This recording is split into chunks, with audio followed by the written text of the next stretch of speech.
Příjemný den, dámy a pánové.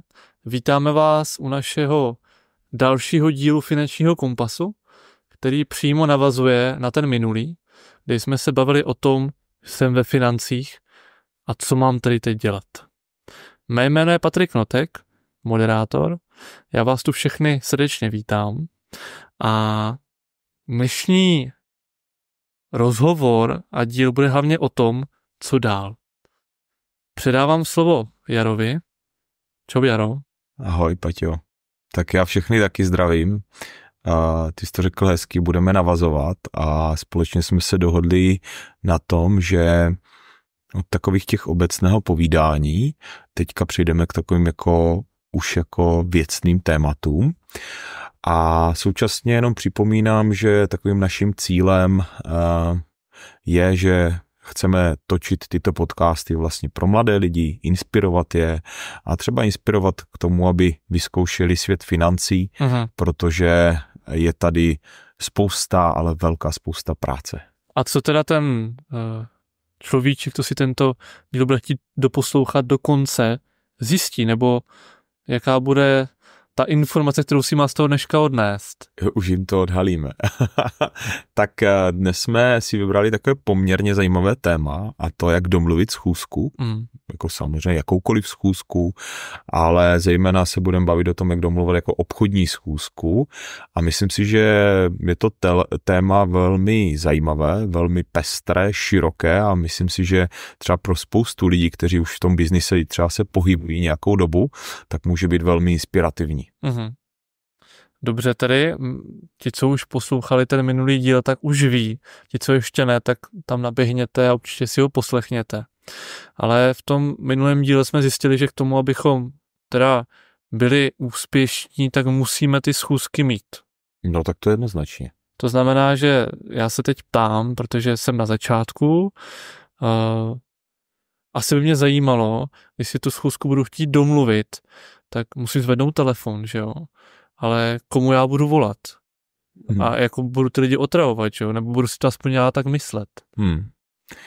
Tak jak už jsme se bavili, nejenom v tom minulém, ale i v tom předchozím, tak zásadní je vždycky jako mít správně nastavenou tu hlavu a vždycky je důležité i s tím svým manažerem přemýšlet nad tím, co mě vlastně reálně trápí. To znamená, pokud vznikají v mé hlavě právě tady tyto otázky, které si teďka jako zmínil, to znamená, co si ten člověk na té druhé straně bude myslet. Já ho budu otravovat, bude si se mnou chtít vůbec potkat, co když se mnou potkat nebude chtít, jsou velmi důležité a je potřeba se samozřejmě o nich pobavit. Jo?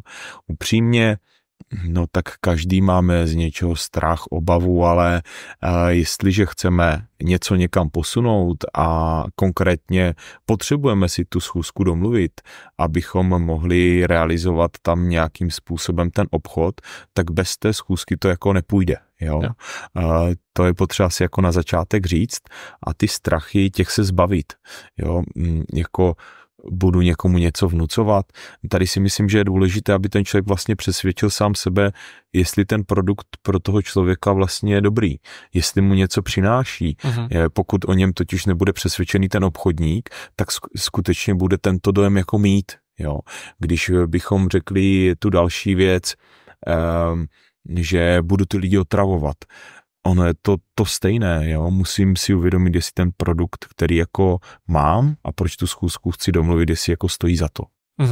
A to už je samozřejmě úplně na jiné téma, na to bylo podrobnější. Hlubší analýzu tady tohoto. Protože to jsou ty věci, co mě na začátku reálně napadnou. Ono asi v jiném podnikání je ten kapitál peníze, ale tady to asi peníze nebudou, že? No ne, tak pokud si samozřejmě chceš otevřít restauraci nebo síť nějakých fast foodů nebo opravny automobilů, tak potřebuješ ten kapitál. Ale tady ten kapitál vlastně v jakémkoliv biznise, který souvisí s lidma, tak je o nějakém osobním seznamu, v podstatě o nějaké databázi jeho kontaktů, kterým tu schůzku můžu domlouvat. Jo? Takové ty způsoby minus 20 let, kdy existovaly zlaté stránky, tak to ne. Potom jsem něco slyšel také. Jako. Jo, to ne. Dobře, a jaké jsou teda ty kroky, které bych měl následovat jako po pořadě. Jo, jako ty jsi nějaký osobní seznam, ale jako co mám dělat, abych jako úspěšně si asi napsal ty kontakty, kterým budu asi volat, ale vlastně jako co dál, co k tomu ještě je potřeba. Rozumím. Tak těch kontaktů, respektive ty jména s těma telefonníma číslama a dalšíma informacema, tak to je několik typů. Jo? To, buď to si ho vytvoříš sám, většinou to se tak i dělá, to znamená, napíšeš tam ty své nejbližší známé, kamarády, spolužáky ze škol, jo, ty, co jsi 20 let neviděl, 15 let neviděl, z mateřské školky a tak dále. Takže si vytvoříš vlastně vlastní osobní seznam, to znamená vlastní ten kapitál. A nebo taky existuje ale varianta, která bývá v těch větších společnostech takovým i standardem, že tě jako někdo je stavu schopen podpořit, to znamená už nějakou existující databázi těch kontaktů, respektive těch klientů, už má k dispozici, takže ti je dá, jo? Představ si to asi tak, že je tam 100 klientů, o které se třeba teď aktuálně nikdo nestará, protože té práce je hodně, tak ten manažer ti je přidělí. Jo? A nebo pak ještě třetí varianta, kdy, a ta je taky velmi důležitá, kdy ty si cíleně vlastně od těch svých už v tu danou chvíli jako klientů, tam, kde už jsi byl, tak si říkáš takzvaně o referenci, o doporučení. To znamená, ten svůj seznam vlastně dále rozšiřuješ o další potenciální jako zákazníky. Takže toto je takový krok, který by člověk samozřejmě ještě předtím, než jde někam telefonovat, logicky měl udělat. Jo? A to už je pak vlastně nekonečná síť, když to tak člověk vezme. No, to do budoucna. Samozřejmě. A to znamená, že už víme i možná ty možnosti, jak to vůbec lze, ale bude to asi něco jiného, když budu volat s kámošem do hospody, a něco jiného bude, když budu jako domlouvat nějakou schůzku. No to jednoznačně. Ono totiž v prvé řadě teda vytvořil jsem si tu databázi těch lidí, které chci jako kontaktovat, ale současně předtím, než jdu vlastně jako na tu věc, to znamená ten kontakt, tak já bych se ale měl připravit. A ta příprava probíhá v několika fázích. Jo. V prvé řadě já ještě jako jsem netelefonoval. Ještě jsem nikdy si obchodní schůzku třeba vůbec nedomlouval. No, my to většinou děláme po SMS-kách, jo, takže... A jo, já jsem zapomněl, že vlastně vaše generace, teď nevím, to je která, jestli to je...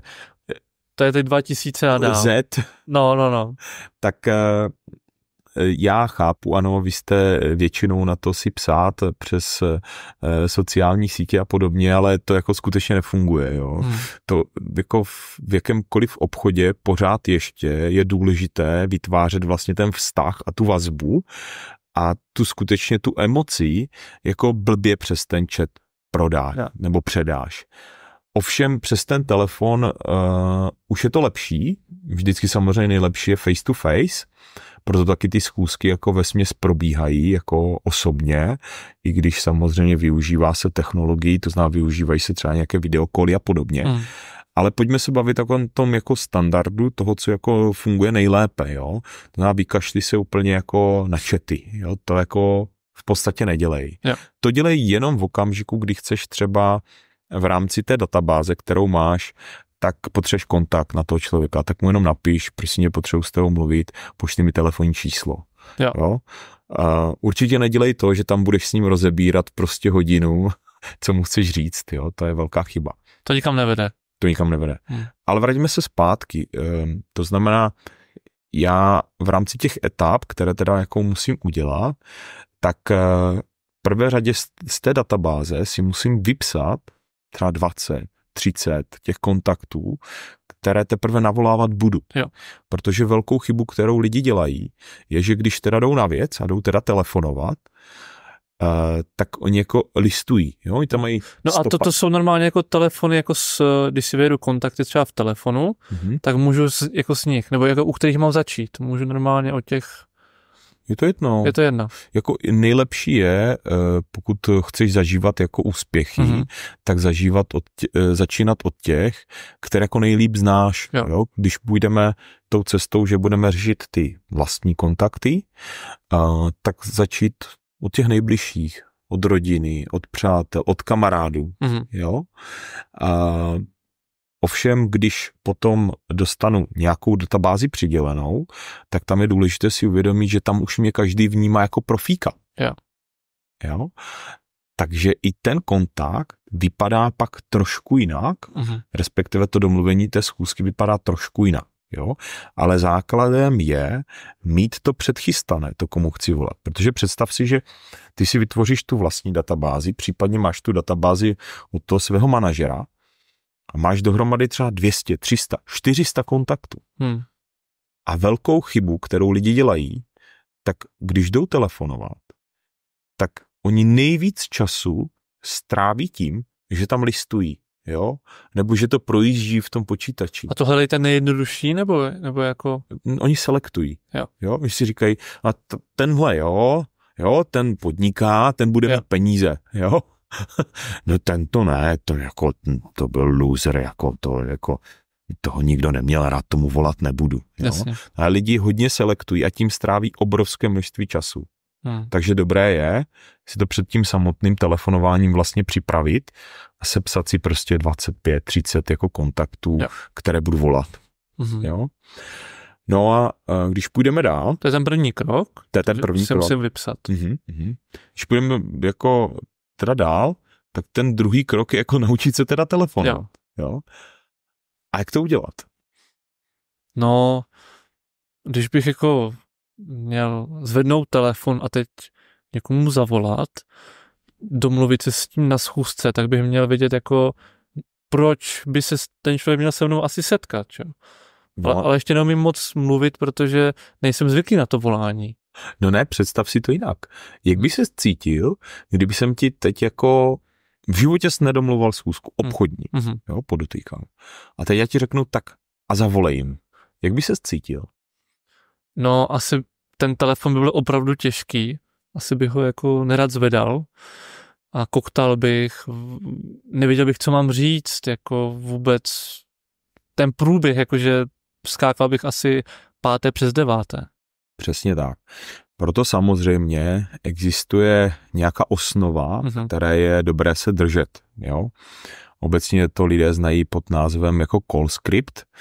To znamená, tam mám přesně dané vlastně body, kroky, dokonce přesně vypsané věci, které mám říkat. Jo? Ovšem tady takové jako další upozornění, co je nejhorší, když děláte, a bohužel jsem to xkrát zažil, že ty lidi vezmou ten papír a teď ho čtou. Jak roboti. No, oni ten pocit nemají, ale oni ho čtou, oni drží ten telefon a oni to čtou. No to je katastrofa. Pak se nemůžou divit, že ten člověk na druhé straně se s ním nepotká. Zní to hrozně. Schválně možná vyzkoušejte každý z vás, když vám bude někdy někdo volat, tak zkuste se do toho zaposlouchat, jo. A v okamžiku, kdy to je prostě slovo od slova, tak to zní divně, je to jako robot, jo. A tam většina lidí samozřejmě neuspěje. Nejde. To je takové strojené, to je kdyby mi volali z nějaké, nevím, jako call centra nebo něčeho. No. Tam to taky tak bývá. Jo. Mnohdy. Jenomže samozřejmě lidi za těch jako x let jsou samozřejmě už k tomuto jako skeptičtí, oni jako už to prokoukli, jo. To znamená, musíte se umět jako vlastně odlišit. To znamená, ano, existuje nějaká osnova, klidně si můžeme říct, a já bych se měl držet té osnovy, ale do toho já musím dát kus sebe. Jo. Tak, aby to nebylo právě strojené, aby to nebylo takové jako à la call centru, ale abych tam byl já. Jo? To je jedinečné, jakože. Ano, přesně tak. Kdybychom si měli říct ty jednotlivé body v tom kontaktu, tak jednoznačně se musím představit. Jo. A jak by to mělo vypadat, jakože vpálím na začátek, dobrý den, tady Knotek, jako, jak by to mělo vypadat vůbec ten začátek, protože... Chápu. No musím na začátek jako rozlišit právě komu volat. No. Jo. Takže jiný kontakt bude asi, když budu volat kamarádovi, tak mu asi neřeknu dobrý den, tady Jaroslav Jagoš, máte čas? To je asi blbost, že? No. Tohle použiju u nějaké cizí osoby. To znamená třeba z té databáze.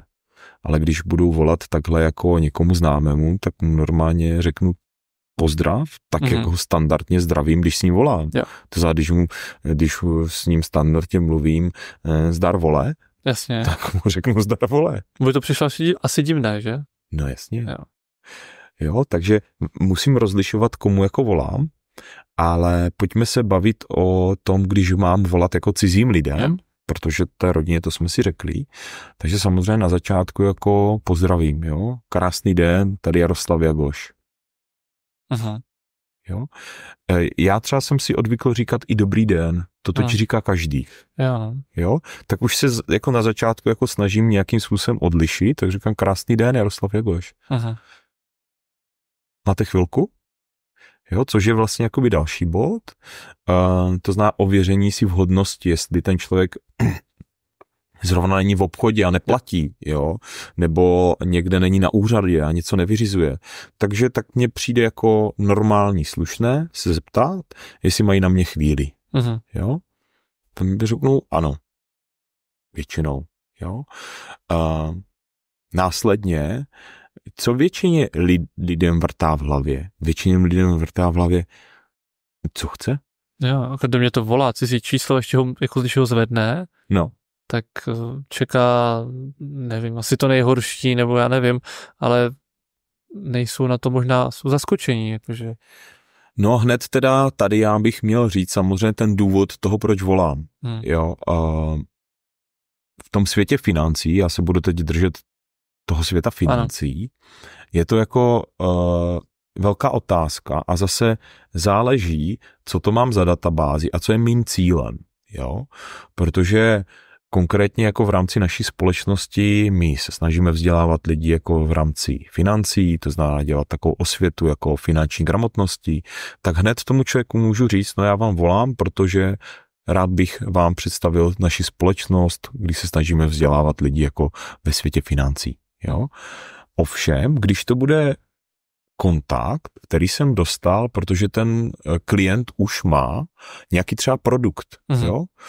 Tak hned zmíním v tom kontaktu, že volám kvůli tomu produktu, který on už využívá. Takže jako rozhodně nejhorší je jakkoliv tam mlžit. Jo? Protože to zas to ty lidi prokouknou. V okamžiku, kdy budu mlžit, tak i přesto, že nějakým způsobem tu schůzku domluvím, tak mi záhy, den před, přijde SMS-ka, jo, nezlobte se, zemřela nám kočka, máme pohřeb. Jo, prostě se to neuskuteční. Neuskuteční se to. Takže mluvit jak kdyby k tomu přímo, ne obecně, ale jako k tomu tématu to, co chci. Jasně. A když teda to bude, budu volat historicky nějakému člověku, co už teda něco měl, tak asi bych se měl připravit na to, že jakože co budu mít, no z jakého důvodu. Jednoznačně. Jako pokud tam jdu cíleně kvůli tomu, že je to klient a už využívá nějaké produkty, tak cíleně mu budu se s ním bavit o tom, že za ním jdu s tím konkrétním produktem.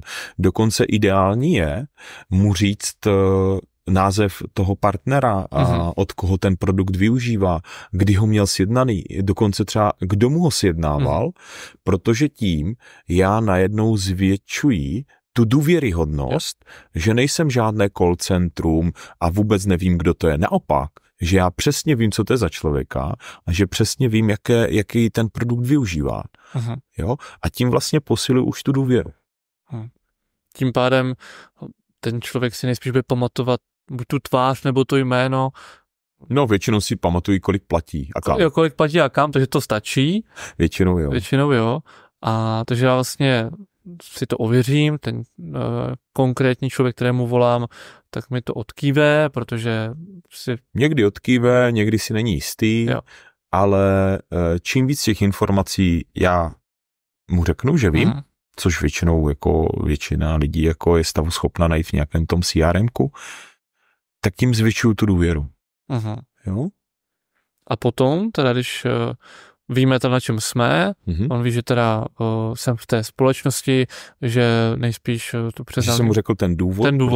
Co by potkat. Tak pak následuje. Pak už mu dávám k dispozici na výběr ze 2 termínů. Jo? Nejhorší je zeptat se, a máte čas, že bychom se potkali? Dneska nikdo nemá čas. Jo. Ani já dneska nemám čas. Jo? Takže výborné je jít jako metodou jako McDonaldu. Jo? To znamená, nabídnu 2 termíny, 2 možnosti. Jo? To znamená, hned se cíleně ptám, vyhovuje vám to příští týden v úterý nebo ve čtvrtek? Jo? Kdy vám to vyhovuje víc? V úterý nebo ve čtvrtek? Že bychom se potkali. No, v McDonaldu dělají standardně to, že se teď už teda ne, protože teď už si tam ťuká člověk, co se chce vlastně vybrat a ztratila se tam ta vazba, ale dřív to bylo tak, že když jsem si objednával to jídlo, tak se tam paní vždycky ptal. A dáte si střední nebo velkou kolu? Takže si stejně dal. Tak jinak, dáte si kolu nebo dáte si kolu? No. A v našem biznisu potkáte se nebo se potkáte? No. Jo? Takže to je výborná jako metoda. No a ten člověk teda vybere jeden z těch termínů, pak samozřejmě jdu dál, protože potřebuji s ním stanovit nějaký čas, tady se ptám, vyhovuje vám to dopoledne, odpoledne, jo, OK, řekne odpoledne, takže 4. nebo 6. jo, a tím získávám samozřejmě neustálý jako souhlas. Jo. Ano, tehdy, jo, takže máme tohle dohodnuté a pak je důležité si ještě odsouhlasit, že se potkáme u něj. Takže adresa jakože kde bydlí? Normálně doma? V podstatě se pozvu. Jo. A proč ne třeba, protože většinou třeba to lidi dávají do kavárny nebo jako někam. To je nesmysl. Takže kavárny ne.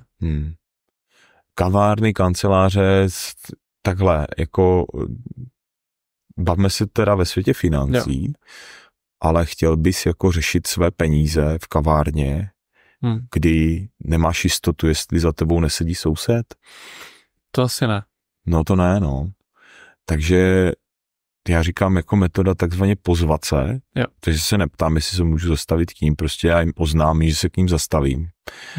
A ve většině případů jako, ať už je to ta moje databáze, mnou vytvořená, nebo ta přidělená, tak já přece vím, kde ten člověk bydlí. Já si tu adresu jenom ověřím vlastně. Jasně. Jo. Tak já jenom řeknu, dobře, zastavím se za váma, jo, jenom vidím tady, že bydlíte na adrese Purkyňova 427, jo, Hodonín. Jo, je to pořád, platí to?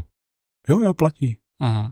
Tak budu se těšit, poznačte si to a hotovo. Schůzka domluvena. Takhle je to jednoduché. No, mě to začátku tak jednoduché nepřipadalo. Ne? Ne, protože člověk to není znalý a neví, jaký krok dělat. A co mě dělalo strašný problém, je ten důvod, proč se potkat. Jak je ten důvod, jako, protože to je vlastně ten kámen úrazu, na kterém to možná asi stojí pak. Ano. Jestli v tom kontaktu, v tom domluvání té schůzky je nějaké jako mezník, kde se to láme, tak je to právě tohle. Jo. To znamená, záleží na tom, jestli velmi dobře umím tomu člověku vysvětlit ten důvod té schůzky, proč se chci potkat. To jednoznačně. A tady právě je důležité si to natrénovat. Jo? I v okamžiku, kdy jsem ti to teď takhle řekl, slyšíš to ode mě, tak je to úplně něco jiného, než když to máš říct sám. No, to jo. Takhle je to vždycky. Jo? Takže standardně my to děláme tak, že to takhle projde s každým z těch lidí, vysvětlíme si, proč tam ty body jsou. No a pak říkáme tak a teď se pojďme domluvit na tom, že mi 3krát denně zavoláš jakoby tomu manažerovi a ty si se mnou domluvíš schůzku. Já ti budu hrát klienta, ty mu budeš volat. Takže to, jak se to naučím. A v první fázi já vůbec ti nic nebudu rozporovat. Mně jde totiž o to, aby ty do sebe dostal ten postup, ty body. Jo? A vždycky na závěr ti řeknu 1-2 věci, které máš zlepšit. Aha. Neřeknu ti 10, ty si jich 10 ani nezapamatuješ, jo? Ale řeknu ti 1-2, které máš zlepšit při tom dalším hovoru. A standardně se stává to, že ten člověk, když to takhle dělá 5 dní, to znamená 15krát zavolá, tak ten další den už může jít telefonovat. Je už jako připravený. No jasně. Jo? Samozřejmě pak je tam ještě možnost to posunout a posunout to na to, že když ten člověk zvládá už tu kostru, to znamená jede ty body, už to nepřeskakuje, nepromíchává, což se standardně jako děje, ano. A tak můžu tam do toho dávat námitky. Jo? A proč se chcete potkat? A já nemám čas. Jo. A já mám svého poradce. Jo. By to mělo tak jednoduché. No jasně. Jo. A tak to jsou věci, které ty lidi pak říkají, takže dá se natrénovat vlastně i tady ta část jako argumentační.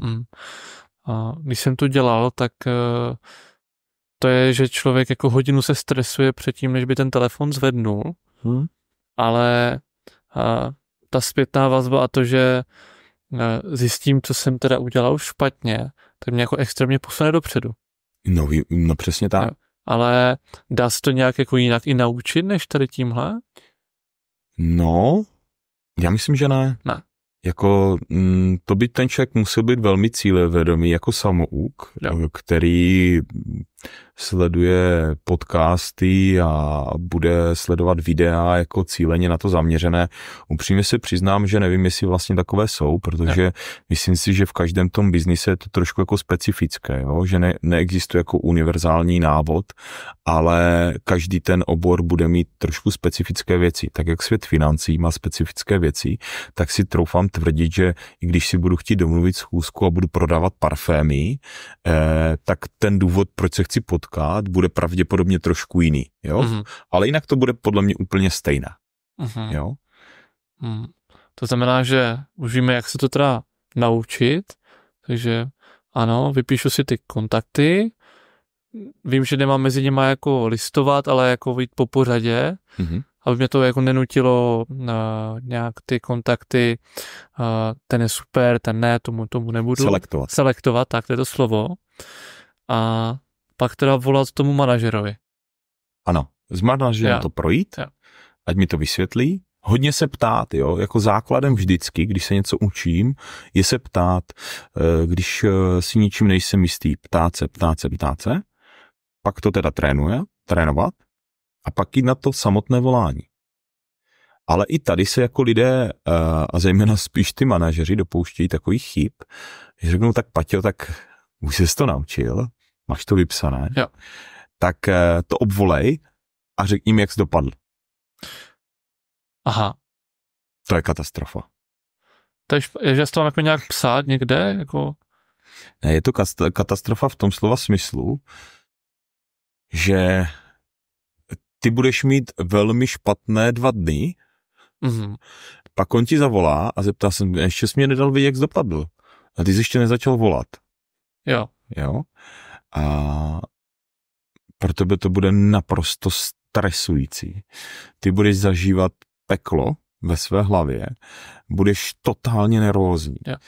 Takže jako správný manažer, aby se tomu jako vyvaroval, tak ti podá pomocnou ruku. Jo, abys neměl ten stres, tak hned poté, co ti oznámí, že jako už seš jako připravený, seš šikovný, tak ideálně ten den, nebo na druhý den se s tebou potká a vlastně ti neříká, proč se potkáte. No, prostě se s tebou potká. Jo?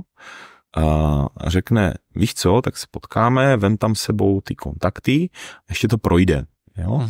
Se potkáte a teď ti oznámí, že jdete volat. Ale spolu, to je základ.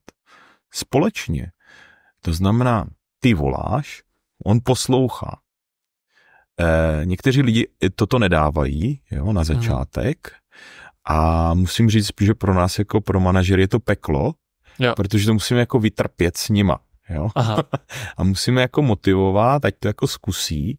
Nejhorší je ten první telefonát, Ale v okamžiku, kdy udělají ten první telefonát, tak z nich spadne totální kámen, takový obrovský balvan, který tam je, zůstane tam pár kamínků, ale ten obrovský balvan z nich spadne a oni najednou zjistí, že fakt to není tak hrozné, že to jako jde.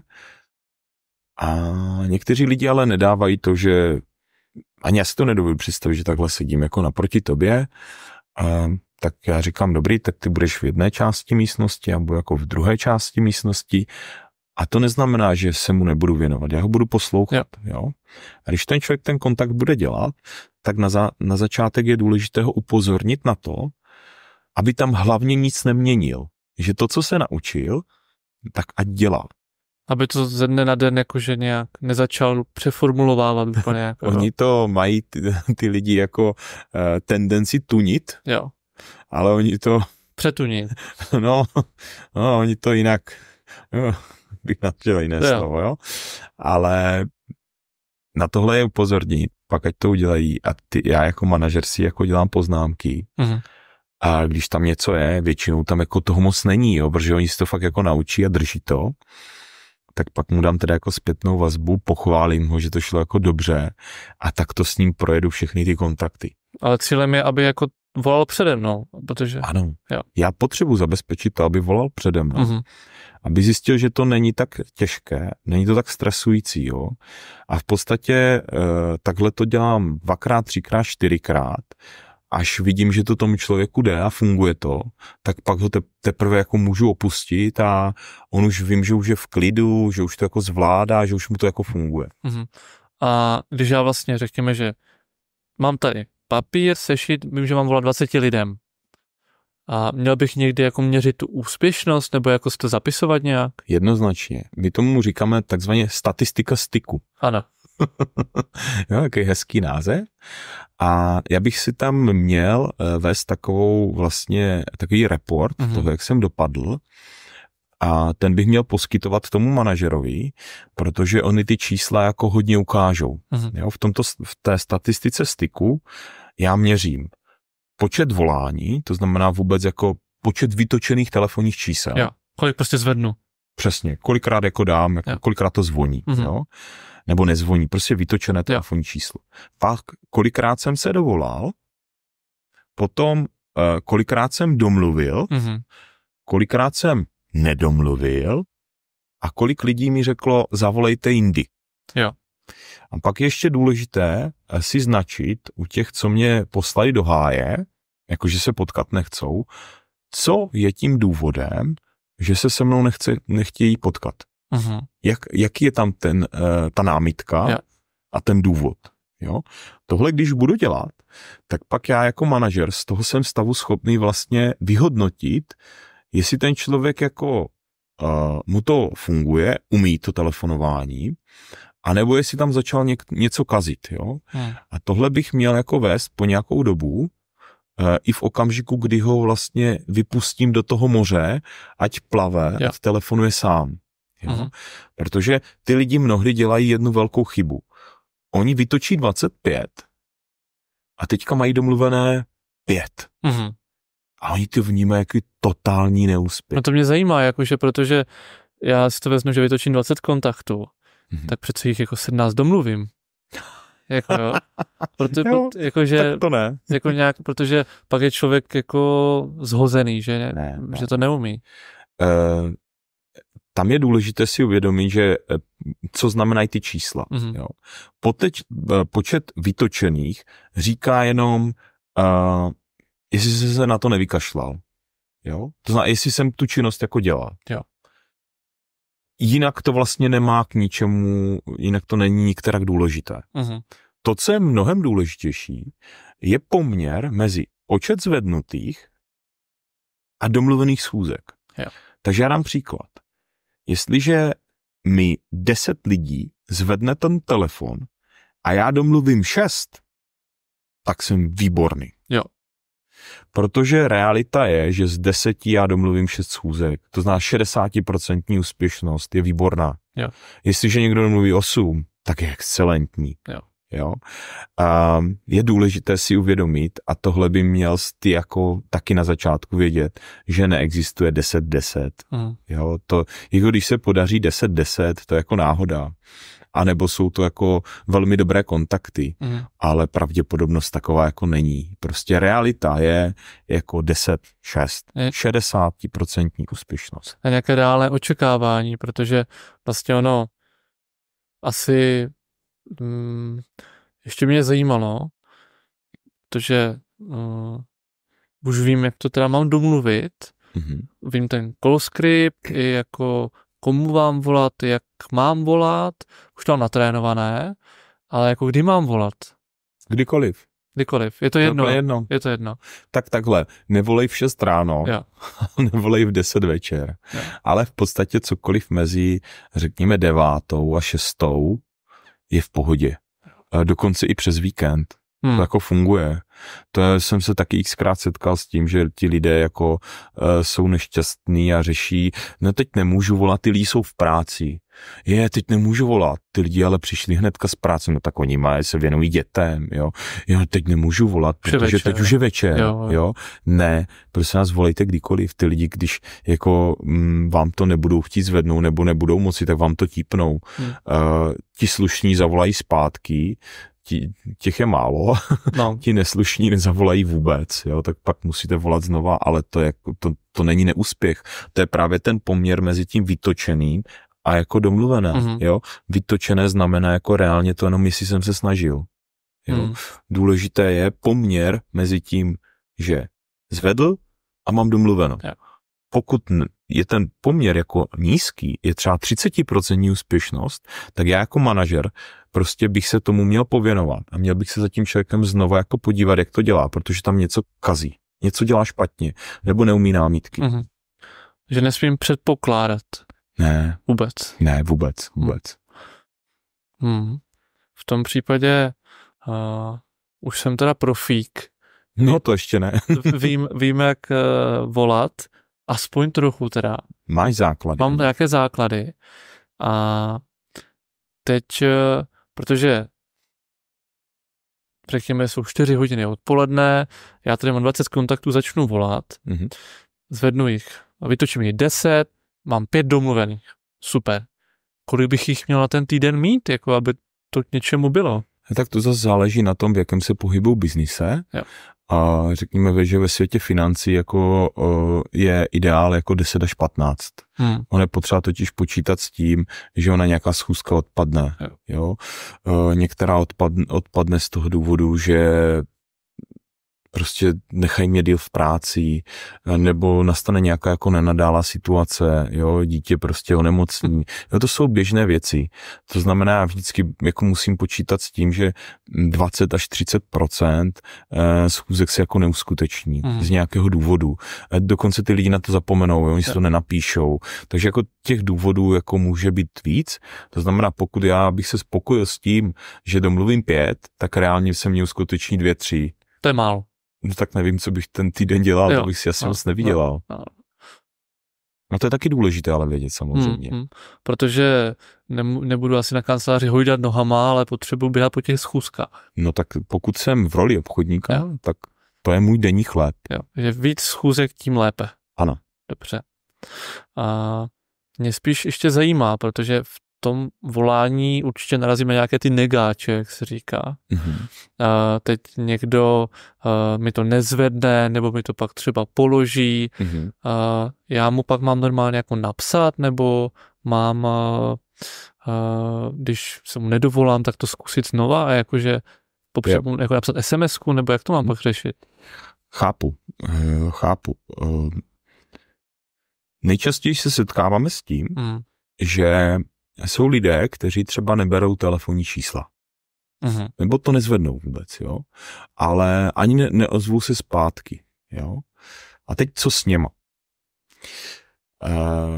Lidé dělají velkou chybu, že oni jako jim zavolají, pak jako jim to nikdo nezvedne, tak si je posunou, že jim zavolají teda jako znova, posunou si to za týden nebo za 14 dní.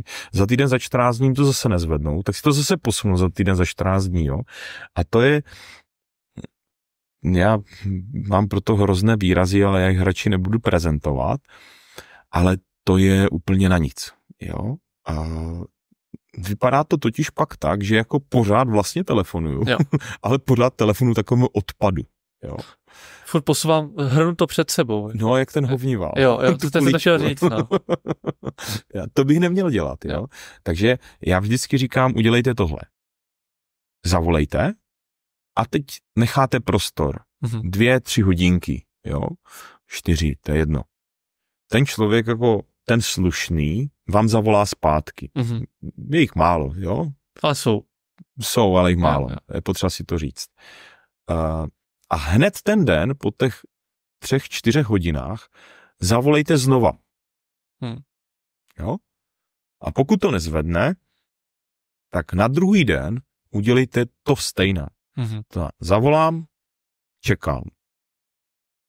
Pak zavolám znova. To znamená 2krát za den, 2 dny, to znamená 4krát jsem mu zkoušel volat. Následně potom píšu SMS-ku. Protože nám se osvědčilo napsat SMS-ku tak trochu jako totálně hloupou. Jo? My v té SMS-ce píšeme: krásný den, tady Jaroslav Jagoš, prosím vás, mám o vás strach, doufám, že se vám nic nestalo a neležíte v nemocnici. To bych odepsal. Tak, děkuju. Právě proto ta SMS-ka je takhle postavená, protože já chci, aby mi velké procento těch lidí zareagovalo. Jo? A většina lidí, skutečně 80% lidí vám na to zareaguje. Oni zareagují a mají tam totálně trapné výmluvy. Jo, typu prostě teďka nám zemřela kočka a prostě byli jsme na svatbě v týdnu, měli jsme narozeniny, zapomněli jsme na to, neberu cizí telefonní čísla, no prostě mnohdy jako hloupé jako výmluvy, jo. Většinou jsou to výmluvy. Doporučuji jednu věc. I hned, pokud je to možné, když vám ten člověk odpoví, hned volejte. Jo. A spousta lidí dělá chybu, že si s ním dopisuje, jo, že jim odpoví. To nikam nevede asi. Ne. Hned jim volejte a z těch 80% lidí, co odepíšou, tak větší polovina vám to zvedne. Jo? A tím to vlastně vyfiltruju. Přesně. A tím to rychle vyfiltruju. Jo, a teď já neříkám, jako, že udělejte nad těmato lidma křížek, ti, co vám to jako nezvednou, ale odsuňte je třeba za půl roku. Nebo ze 4 měsíce a pak jim volejte znova a nedělejte to jak ten hovnívál. Jo. Pardon. Protože když jim zavolám na druhý den, zase asi ten člověk může být v nějaké jiné životní situaci. To asi neodhadnu. Jasně. Ještě jedna věc, co mě napadá, spousta lidí dělá takovou chybu, že oni si to berou jako osobní prohru. Jo? Aha. Ten obchodník, který jako domlouvá tu schůzku a volá, a třeba ty lidi mu neberou telefon, nebo mu neodepíšou, nebo se s nima nedomluví, tak oni to berou jako osobní prohru. Oni to berou velmi osobně, jo, že no tak tento si se mnou nechci potkat, to já už mu v životě nezavolám, ještě když je to nějaký kamoš, no tak to já už se s ním ani nebudu bavit. A udělají nad nimi pomyslný křížek. Ja. Ale je potřeba si prosím vás uvědomit, že nikdy nevíte, co ten člověk na té druhé straně vlastně momentálně prožívá, co řeší. Jestli se náhodou nerozvedl, špatně se nevyspal, nebo prostě zrovna se pohádali, jo, jako těch situací, proč ten člověk to zrovna nezvedl, nebo se nechce potkat, je mraky. A reálně za těch jako x let máme zkušenosti, že když to nešlo poprvé nebo po druhé, tak třeba po třetí nebo po čtvrté to už šlo. To mě se taky stalo už několikrát. No, to je tak živý důkaz. Jo. Takhle to je. Mě jako člověku, který se snaží být efektivní, by mě zajímalo, jak mám teda zlepšit tu úspěšnost v tom domlouvání těch schůzek. No, za prvé volat. Za druhé, pokud mi špatně vychází ta statistika volání, tak pak požádat toho manažera, ať si mě vyslechne, jo, aby se odhalila vlastně toho příčina toho, co tam člověk říká špatně. Nezametat to pod koberec, ale jako akceptace. Ne, řešit to. Vždycky prostě, pokud chcete se posouvat, tak vždycky každou věc musíte řešit, jo. Ještě mi napadá jedna věc, jo, jako tady já zjišťuji, jak je to rozsáhlé téma. No já právě taky. Ne? Ale superové téma. To, co jsme ještě jako vypozorovali a zjistili, že je velmi zajímavé, jaký jsem jako já, obchodník, jaké mám vlastně sebevědomí, jo? To tam hraje taky zásadní roli. Protože když budu volat já, tak mě nic nerozhodí, já se domluvím jako s 90% lidí, ale člověk, který to sebevědomí na začátku nemá, tak ho naprosto všechno rozhodí. A tady je jako klíčové ještě jedna věc, že jsou lidi, kteří mají někdy pocit, že musí být nad ostatníma, jo? A v okamžiku, kdy narazí na nějakého obchodníka, řekněme začátečníka, který si třeba tolik nevěří, tak oni mu to dávají prostě jako sežrat, jo? Ne vědomě, ale podvědomě. To znamená, oni mu tu zkusku zruší poprvé, podruhé, potřetí, jo? A teď ten obchodník samozřejmě mu to jako značně jako snižuje to jeho sebevědomí. A já říkám těm obchodníkům, jako zaražte to na začátku. Jo? Ale furt ten člověk žije v tom, že má tu aktivitu. Že má tu schůzku jako domluvenou. To je jako hezké, jo, ale to peníze nepřináší. No. Já si pamatuju na slova mého tchána, který říkal, nikdy se nad nikým nepovyšuj, ale současně se nikdy nad nikým neponižuj. A myslím si, že to je důležité, třeba konkrétně tady v tomto příkladu, nebo v této věci, která teďka jako zmiňuji a řeším. To znamená, pokud mi někdo takhle jako je stavu schopen odsouvat schůzky, většinou to nedělají ti cizí lidé, ale mnohdy to dělají třeba ti lidé, které znám, jo. Zejména v tom světě financí se to jako děje na začátku, že najednou ti kamuši, s kterýma jsem se jako bavil, chodili jsme na pivo a takhle, tak mě najednou zjistí, prostě odkudkoliv, že jsem začal dělat do financí, mě takhle vezmou, tak mě prostě hodí do toho koše, jo, a už kamarádi nebudeme kamaráde, jo. A oni ještě jsou stavu schopní právě dělat ty věci, které jsme si teď popsali, to znamená, oni mi nevezmou ten telefon, nebo mi to přesouvají. A já říkám, tady jako normálně bych se měl jako zachovat prostě naprosto lidský a ne to jako přehlíže. A mě bych se ho zeptal, ty prosím tě, jako, proč se mnou jako nebavíš, nebo proč mi to nebereš, jo? A teď jako většina těch lidí se jako zacyklí, nic jako neumí odpovědět. A já mi řekl, přesně tím, že jsem začal dělat finance, tak to neznamená, že se teď jako nemusíme kamarádi, nebo že se nemusíme bavit, jo? To není raketová věda, jako. Jo? Nebo oni to někdy umí dělat i jako mě ty klienti, jo? Ale já se snažím tohle zarazit jako na začátku. Prostě oni mi třeba nezvednou telefon, ale paradox je, že pak mi za 3 měsíce volají a jim to jako položím, protože zrovna třeba nemůžu, mám jednání. Oni hned začnou vypisovat, že něco potřebují. Tak já jim hned pak volám a říkám, prosím vás, jasně, já vám rád pomůžu, ale bylo by fajn, kdybyste se mnou komunikovali úplně stejně, když vám volám já, jo. Představte si, že já jsem vám tady volal prostě 3x, 4x, vy mi to neberete. A teď si představte, že já vám budu dělat to stejné, když vy po mně něco budete chtít. Jo? Jsem v právu. Ano, přesně tak. V okamžiku, kdy jsem v právu, tak bych měl prostě ty své klienty, stávající, možná budoucí, jako vychovávat k tomu, že ta komunikace mezi náma je důležitá. Proto mně se třeba absolutně neděje to, že já si domluvím schůzku, která má proběhnout za 3 týdny nebo za měsíc. Já si ji nepotvrzuji. Prostě obě dvě strany ví, že jsou si prospěšné a potřebují se, tak ta schůzka proběhne. No a to ten na začátek člověk s tím může bojovat. Takže prosím vás, tohle zaražte na začátku. A to je ten cíl, kam bych se chtěl asi dostat. No. To je do tohoto bodu. Jo, to si pak užíváš ty telefonáty. No. Až je to telefonát, který je prostě 10 000, 20 000, tak si ho užíváš. To je lambáda. Je to ta každodenní chleba. Přesně tak. Já si myslím, že jsme prošli vesměs asi celý ten kontakt, jako jak tu schůzku vůbec domluvit. Ono by se o tom asi dalo povídat ještě hodiny a hodiny. No, ale teď zjišťuju, že jo? Myslím si, že ten základ jsme probrali. Nebo jestli to chceš ještě shrnout?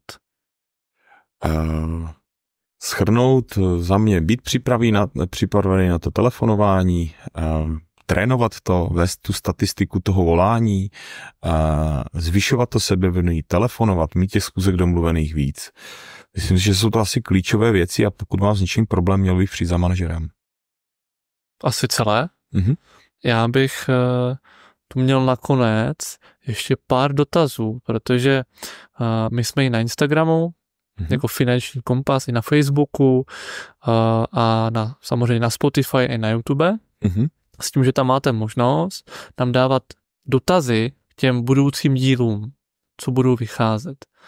A teď se jich tam nakupilo v celku dost. A já bych je tu rád zodpověděl, nebo tebe poprosím. Jeden z nich byl, jak přemoci strach z navolávání. A v každém případě já moc děkuju za to, že nás sledujete, někteří sdílíte, že máte ty dotazy, to jsme za to velmi rádi, budeme moc rádi, když se bude to šířit a rozšiřovat a bude to prostě ku prospěchu dalším lidem. A jak přemoci strach z domluvání schůzek? No, tak já myslím, že to jsme vesměs tady jako zodpověděli. V každém případě je vždycky dobré si vzít jako na pomoc toho manažera a vlastně odhalit, co je ta příčina toho problému, jo. Protože ty problémy jsou různé, někdy je to tak, že ty lidi prostě už třeba obvolali všechno, co jako obvolat mohli, nebo prostě ten manažer je fakt pustí prostě do toho moře a teď pláv a domlouvej to sám, přitom ten člověk jako by potřeboval prostě tu podporu. Jako je zásadní umět odhalit, co je ta příčina a je důležité se o tom pobavit, jo. Teď takhle asi bychom omílali spoustu těch věcí, které jsme tady jako zmiňovali dokola, ale základem je prostě jako pobavit se s tím manažerem. Já bych jsem zjistil, že čím dřív si projdu ten nekomfort na tom začátku, to, že musím zvednout ten telefon, tak pak je to jednoduché. Takhle, někdy je to o tom, že ty lidi prostě se jim nechce, jo, ale tam si důležité uvědomit, co od toho čekávám, co mi to má vlastně přinášet, to znamená, jestli mám ty cíle, jako bez toho to nepůjde, prostě bez toho nemůžete jako vlastně v tomto biznise nikdy uspět. Někdy si někdo řekl, že pokud chceš uspět ve financích, musí se protelefonovat k tomu úspěchu. Já s tím naprosto souhlasím dneska. Nezvednu telefon, nemám schůzku. Děkuji. Máme tady další. Co jsou ty nejdůležitější kroky? Jaké věci případně naopak nedělat? Já myslím, že to jsme taky zodpověděli. To jsme asi taky zodpověděli. Ono se to dá asi ušít úplně na všechno. Ano. To je ta otázka. Tak pokud náš posluchač by chtěl, jako zkuste většinou víc jako konkretizovat, protože jsou témata, které jsou strašně jako rozsáhlé, jo? Ale já věřím tomu, že jsme dneska vám zodpověděli tady ty otázky. Pak mám další, kterou už jsme nejspíš nakousli taky. Ano. Ale co teda dělat, když mi ty schůzky neustále někdo ruší? Furt dokola. No to si myslím, že jsme taky zodpověděli. Tam bych právě postupoval přesně podle toho, že když už s tím člověkem jako se spojím třeba po druhé, jo, protože když mi to zruší, já mu znova zavolám, znova mi to zvedne a já se znova s ním domlouvám na té schůzce, tak bych ho měl ale upozornit, že nechci, aby došlo k tomu, že to zase zruší. Jo. To znamená, ať se fakt podívá, jestli v ten termín prostě teda má na mě čas a že já považuji za slušné to, že když se s někým domluvím, tak se snažím udělat maximum pro to, aby ta schůzka jako proběhla, protože když mi to takhle bude dělat každý, tak já vlastně jako tu činnost dělám naprosto zbytečně. Prostě jako umět si s tím člověkem jako o tom popovídat, aby si vážil jako toho mého času. Jo, nenechat to, nepřehlížet to prostě. Nevíte, kdyby to se snižuje asi pod toho člověka. Přesně. Tu mám takovou poslední třešničku na dortu. Pokud bojuju sám se sebou, je pro mě těžké udělat změnu, i když vím, že bych měl. Tak tohle jsem teďka řešil i u nás v týmu, upřímně. A jednoznačná odpověď, co tomu pomohla. Řešit to s manažerem, který umí naslouchat a umí mě vést. Jako bez toho většina lidí, pokud je to velmi špatné, se dostane do fáze, kdy to sama jako neumí překonat. Ale když má toho pomocníka v podobě toho, ale schopného manažera, jo, ne takové toho manažera, co to má jenom na vizitce, jo, ale schopného manažera a je schopný naslouchat a já k němu budu otevřený, protože to je taky velmi důležité a budu se s ním bavit o tom, co mi jako vlastně nefunguje. A on je stavu schopný mi nastavit nějaký jako fungující systém, jo, a řád, tak se z toho můžu dostat. Tak se z toho můžu dostat. A můžu tomu vlastně i předejít. A můžu tomu předejít, pokud vždycky tomu budu předcházet v okamžiku, kdy mám jasný plán a vím jasné body a kroky toho, co mám dělat. Myslím si, že jsme zodpověděli celou otázku. Já teda za sebe moc děkuji, že jste se doposlouchali až sem nakonec. Myslím si, že tento díl byl o trošičku delší, ale za to hodnotnější. A my se uvidíme u toho dalšího. Já se teda s vámi loučím a předám slovo ještě teda Jarovi. Já věřím tomu, že ten podcast bude naplňovat tu podstatu, pro kterou ji tvoříme. Věřím, že těm z vás, kteří přemýšlíte, to může na začátku pomoci. Těm z vás, co už v tom biznise jste, tak možná si uvědomíte, co může pomoci vám, případně vašim jako kolegům. A budeme velmi rádi za to, když budete náš podcast šířit, protože právě proto ho děláme, abychom tím pomohli ostatním. Takže sdílejte, komentujte, pište, ptejte se, velmi rádi zodpovíme. No a v dalším podcastu jsme se dohodli, že vlastně my máme, náš podcast se jmenuje Finanční kompas a vlastně jsme doposud ještě vůbec neřešili ty finance jako takové. Takže jsme se dohodli, že další téma bude finanční plánování. Vůbec. Proč ho dělat, čemu se vyhnout, jaký to má vlastně význam a smysl. Takže budeme se těšit a mějte krásný den. Mějte se.